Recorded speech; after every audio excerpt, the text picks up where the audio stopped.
자, 결련성이라는 측면에서 일단 의문이 없는 공사 관련 채권이라고 한다면 건물을 신축하거나 보수하고 공사대금 못 받았다. 그죠? 그런 공사대금 채권하고 그 공사했던 건물, 그죠? 이런 건물하고는 결련성이 있어 보이잖아요. 딱 봐도. 그죠? 관련성이 있어 보이지 않습니까? 그 다음에, 자, 땅 소유자한테 저수지를 좀 파달라. 저수지를 만들기 위해서 땅을 좀 파달라. 요렇게 이제, 위임을 받고 공사를 했는데 돈을 못 받았습니다. 그렇다 그러면 그 해당 토지, 그 저수지 땅을 판 토지, 그거하고 공사대금 못 받은 거하고는 당연히 또 결련성이 있을 거 아니겠습니까? 자, 요런 것들은 이제 너무 직접적이기 때문에 뭐 의문이 없죠. 자, 그런데 건물 신축하다가 돈 못 받았는데, 이게 그 건물 부지에 대해서 그 건물 자체는 우리가 결련성이 있는 건물 자체를 점유하는 것은 유치권의 결련성이 있다고 보지만 건물 부지에 대해서 가능한지 요게 이제 조금 논란이 될 수가 있어요. 자, 건물 신축을 하게 되면 터파기 하는 등의 토지에 관한 공정도 진행이 되지 않습니까? 그래서 적어도 이제 이게 건물 신축 관련해서 이 공사대금하고 부지하고가 전혀 결련성이 없다 이렇게 단정할 수는 없죠. 그죠? 또 경우에 따라서는 건물 신축 공사 대금 중에서 토지 관련된 토지 뭐 터파기 한다든지 뭐 파일 박는다든지 이런 것들 있잖아요. 기초 작업들 이런 작업들에 들어간 돈 정도, 이런 돈 정도는 또 토지하고 또는 건축 부지하고 결련성이 있지 않느냐 이렇게 볼 수도 있지 않습니까? 그죠? 그런 생각을 해볼 수가 있는데 조금 어쨌든 논란이 있을 수밖에 없는 이런 부분입니다. 자, 이런 논의를 해야 되는 것은 이게 건축하다가 중도의 공사 중지가 돼버리고 제대로 건물은 못 올라오고 건축 부지에 대해서 토지에 대해서 경매가 진행되고 이 미지급 공사대금 문제가 낙찰받은 토지 주인, 낙찰받은 토지주와 갈등으로 또 유치권 분쟁으로 이렇게 이어지는 경우가 많기 때문입니다. 건물을 다 지어놓고 뭐 건물을 점유하게 되면은 건물에 대한 정식 유치권이 되는데 채 건물이 안 된 거예요. 얼추 뭐 땅만 파다가 부도났다든지, 그죠? 이런 이제 그 상황에서 토지 소유자가 바뀌게 되면은 그 바뀐 토지 소유자하고 공사대금 못 받은 사람하고 토지에 관한 결련성 이 문제를 가지고 다투는 겁니다. 자, 그런데 결론적으로 보자면은 판례 기본 태도는 건축 대금을 근거로 건물 부지인 토지에 대한 유치권 행사는 인정하지 않는다. 다시 말하면 결련성이 없다. 이런 입장입니다. 자, 대법원 2008년도 부동산 인도명령이고요. 인도명령. 그 낙찰받은 사람이 인도명령은 우리가 민사집행법, 우리가 공매로 뭔가 경매로 취득한 사람, 이런 사람 인도명령이 안 되죠. 그러니까 민사집행법상의 경매로 취득한 사람이 그 해당 부동산의 점유자를 내보내기 위한 간소한 방법이 인도명령이라고 그러잖아요. 그래서 인도명령 하면은 낙찰받은 사람이 점유자 상대로 하는 소송이구나. 이렇게 직감을 하셔야 되죠. 자, 건물 신축 공사를 도급받은 수급인이 사회 통념상 독립한 건물이 되지 못한 정착물을 토지에 설치한 상태에서 공사가 중단된 경우 이 정착물 또는 토지에 대해서 유치권을 행사할 수 있는지 부정적이다는 거죠.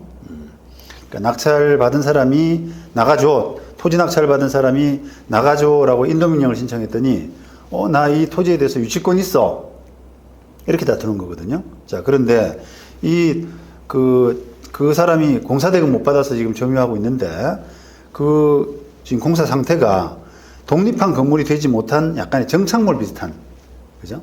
우리가 독립한 건물이라고 한다면 기둥과 지붕, 그 다음에 둘레벽 이런 정도가 있어야 된다고 보잖아요. 그러니까 그렇게 이제 안 된 상태에서 스탑된 이런 경우입니다.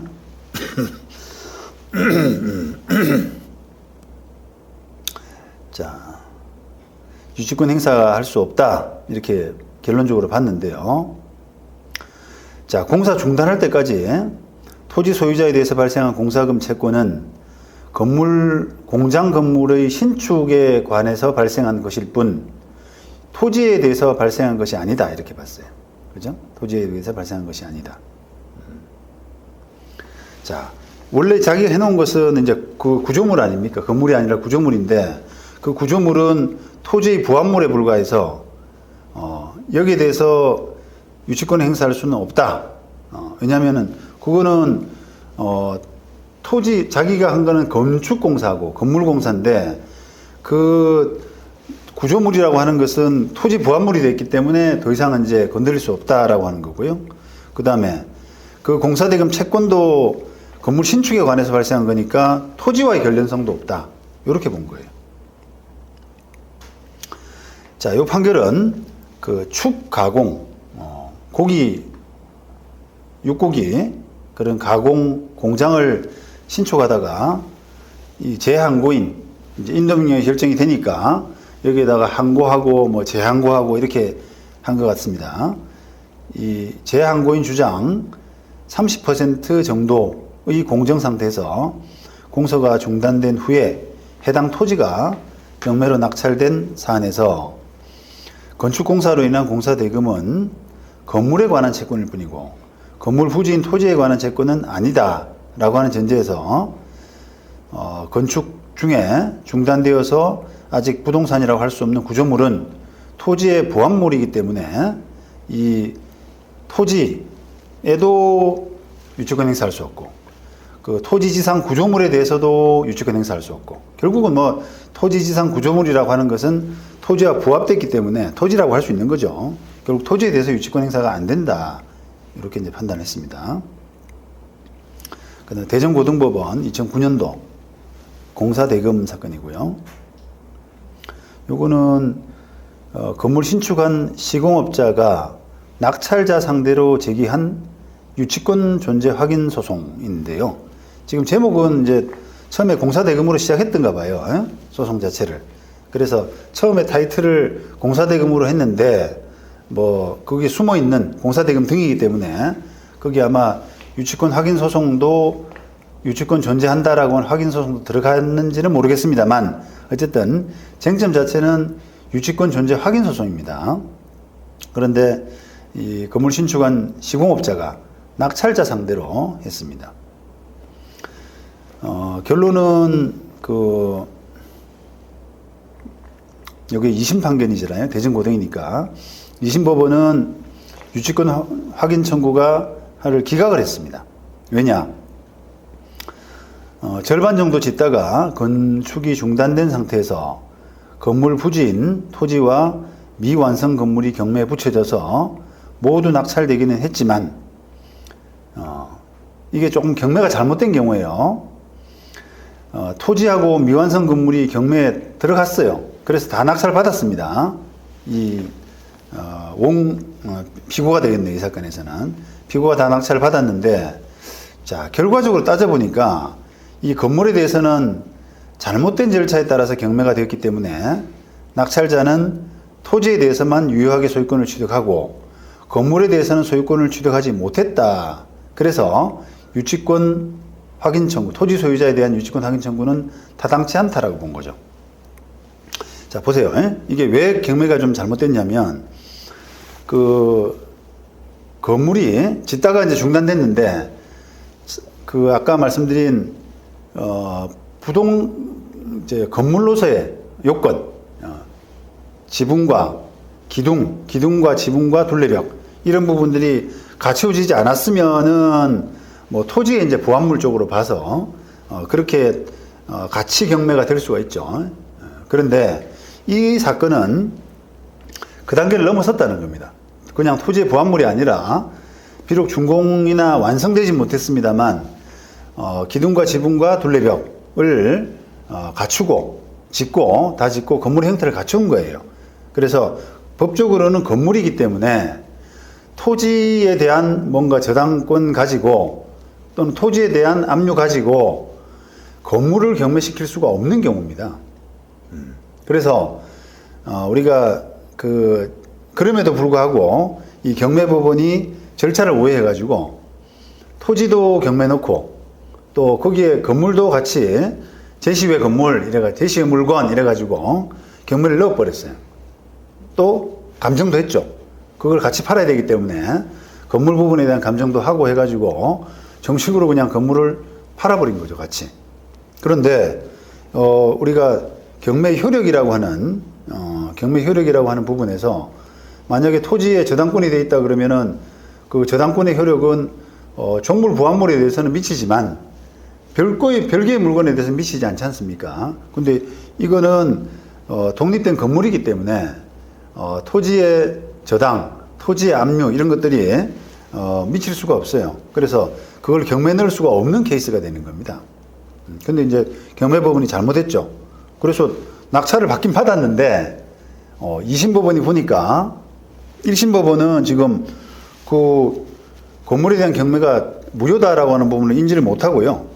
그래? 그러면 너 토지하고 건물 같이 받았네. 그러면 건물 짓다가 돈 못 받은 사람 유치권 책임져야지.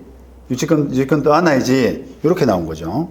그러니까 이제 1심에서는 시공업자가, 공사업자가 승소, 유치권 확인 소송에서 승소했는데 2심은 그 건물 경매는 무효야. 그럼 결과적으로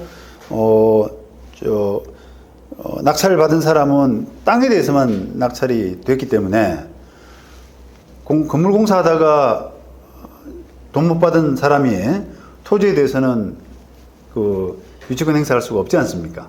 그런 논리에 따라서 유치권 확인 청구를 기각한 그런 사례가 되어버렸습니다. 결국은 이제 이게 건물에 대한 짓다가 중단된 건물에 대한 경매가 유효하냐 아니냐에 따라서 결론이 이제 바뀌어버린 그런 사건이 된 거죠. 그래서 2심 법원 이제 대전고등법원이 2심인데 독립된 건물인지 여부, 그 다음에 소유권의 귀속 이렇게 해서요. 이 독립된 건물이다 이렇게 판단했겠죠. 그 다음에 소유권의 귀속은 보통 원시 취득자, 건물 지은 사람이 가지는 거죠. 이렇게 되어 있습니다. 그 다음 피고의 소유권 취득 여부 했는데 이거는 이제 토지의 종물이나 부합물이 안 되는 거죠.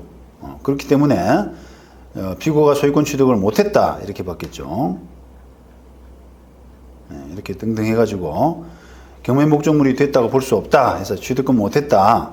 그게 일괄매각 됐다고 그래가지고 그거는 소유권 취득을 할 수 있는 건 아니다 이렇게 본 겁니다. 자, 그렇다면 결론적으로는 이제 시공업자가, 공사업자가 땅 소유자에 불과한 피고들한테는 유치권 행사할 수는 없는 결론이 되는 거죠. 그런 결론으로 이어졌습니다. 자,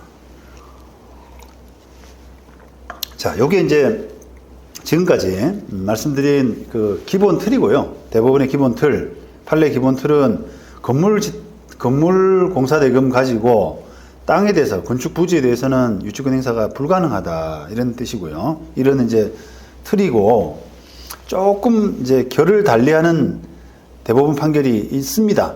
이게 바로 대법원 2007년도 요 판결인데 요거는 조금 우리가 그냥 결론적으로 좀 특이한 사안으로 보셔야 돼요. 특이한 사안으로. 그리고 이게 이제 쭉 이 판결 때문에 이제 그 판결을 인용해서 하급심이 요런 유사한 경우에는 땅에 대해서도 유치권 가능해라고 결론을 했다가 대법원 가서 깨진 경우가 많이 있습니다. 그래서 그것 때문인지는 몰라도 한동안 오래전부터 이 2007년도 대법원 판결이 우리 대법원 홈페이지라고 그러잖아요. 대법원 홈페이지에서 자취를 감췄어요. 그러니까 검색이 안 됩니다. 소위 말하면 이제 법원이 조금 이게 원칙적인 판례가 아니기 때문에 조금 내놓기가 어려운 감추는 듯한 그런 인상을 이제 받습니다. 그래서 이 판결은 그냥 주류가 아니다. 이런 굉장히 특이한 사안이다. 이례적인 사안이다. 이 정도로 이제 인식을 해 두시면 될 것 같아요. 자, 어떤 사안인데 이제 대법원이 땅에 대해서 유치권을 인정했느냐 한다면, 이게 또 원심은 또 원심 1심 요거는 그 종전 대법원 판결과 마찬가지로 그 기초 파일 공사라고 하는 것은 토지에 관한 공사가 아니라 건물 짓기 위한 공사이기 때문에 그 유치권 안 돼. 이렇게 이제 결론 냈는데 대법원이 그 사건을 뒤집은 거거든요. 그래서 최종적으로 제가 옛날에 그 사건 번호 가지고 찾아보니까 파기환송 후 2심 있지 않습니까? 대법원에서는 어쨌든 유치권 인정될 소지가 있다 이렇게 파기를 했는데 내려와서 2심에서는 합의가 됐더라고요. 그게. 근데 대법원이 어쨌든 왜 그러면 부지에 대해서, 아파트 부지에 대해서 유치권이 있다라고 봤느냐 하면, 아파트를 짓기 위한 기초 파일 공사를 아파트 부지에 관한 공사로 볼 가능성이 크다고 봐서 유치권 인정을 했습니다. 자, 그 이유는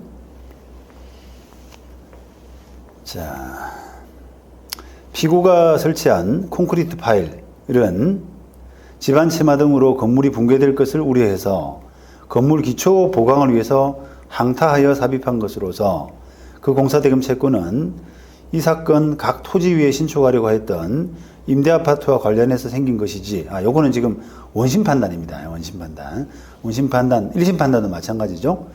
요거는 그 콘크리트 파일, 이 공사는 임대아파트와 관련해서 생긴 것이지, 이 토지와 관련해서 생긴 것이 아니다. 라고 해서, 유치권 항변을 배척을 했다는 거죠. 자, 그런데, 대법원은, 달리 생각할 수 있다라고 해서, 파기했습니다. 자, 그러나, 이 사건 각 토지는 공부상 지목이 과수원, 전, 하천으로 구성된 일단의 토지로서, 그 지목이 잡다하고 장차 지목을 대지로 변경하더라도 집안 침하 등으로 인한 건물 붕괴를 막기 위한 집안 보강 공사 없이는 그 지상에 아파트 등 건물을 건축하기에 부적합했던 사실. 이와 같은 이유로 이 사건 각 토지의 소유자였던 종합건설, 모모 종합건설은 그 지상에 임대아파트 신축공사를 시행하기에 앞서서 피고와 사이에 임대아파트 신축공사 중 토목공사 부분을 따로 계약을 했다는 겁니다. 따로 계약을 했다. 그래서 그 건물 붕괴를 막기 위한 토지 작업을 했다는 거예요. 기초 파일 공사를 함으로써. 그래서 이제 이거는 토지에 관한 공사로 볼 수 있다. 그래서 결론성 인정된다. 이렇게 판단한 겁니다. 그러니까 이제 이게 보시면 그 뭔가 이렇게 단순히 임대아파트 공사의 일환이 아니라 이 토목공사는 별도로 계약을 했고, 일단 토목공사만 별도로 계약을 했고, 그 다음에 그 뭐 과수원이라든지 밭이라든지 이런 지목으로 되어 있는 부분을 대지로서 바꾸기 위한 약간의 토지 전환 작업, 이런 작업들이 수반됐다. 그런 성격이 강하다라고 봤기 때문에 대법원의 판단이 좀 달라졌다라고 볼 수가 있습니다. 자, 그렇다면 이게 아까 말씀드린 것처럼 요거는 그런 약간 특수한 점이 있어서 예외적으로 인정된 사례 정도로 이제 여러분이 보시면 될 것 같고요. 사안들은 그 뒤에 이제 2007년도 요 판결 이후에 많은 대법원 사안들이 또 나와 있는데, 비슷한 사안들이 나와 있는데 대부분은 인정을 하지 않고 있습니다. 그래서 2007년도 사안은 그는 이례적인 사안 정도로 보시면 되겠어요. 자, 쭉 이제 그 뒤에 판결들 마저 좀 보시겠습니다. 대법원 2013년 토지인도 지하층 토목공사 부분을 하도급받은 피고에 대해서 유치권을 인정한 원심 판결을 파기한 사안 이렇게 했잖아요. 그러니까 이 하도급업자 이 사람은 지하층 토목공사 부분을 하도급받았죠. 그래서 토지를 점유하고 있으니까요. 토지 주인이 인도해 줘라고 하니까 그 피고는 유치권이 있다 이렇게 했는데 원심은 유치권 인정했습니다. 그 인정하면서 2007년도 좀 전에 본 판결을 거론을 한 거죠. 그런데 대법원은 그 사안이 틀리다 이렇게 판단했습니다. 자, 이 사건 하도급공사는 지하층을 건설하는 건물 신축 공사에 통상적으로 따르는 정지공사에 불과한 것으로서 이 사건 각 토지를 건물 신축에 적합한 용도로 유지하기 위한 공사라고는 보이지 아니하고 이와 같은 공사가 필요하다는 이유로 이 사건 각 토지가 건물 신축 공사에 적합하지 아니한 상태였다고 볼 수도 없다. 그죠? 아까 2007년도 그 판결하고는 좀 결이 다르다라고 하는 느낌을 받잖아요. 그래서 그냥 이거는 지하층 파기 위한 공사고 건물 공사의 일환이다라고 하는 따로 계약됐다고 해서 따로 지하층 하도급 공사, 터파기 공사를 따로 했다고 해서 달리 볼 것은 아니다라고 본 겁니다.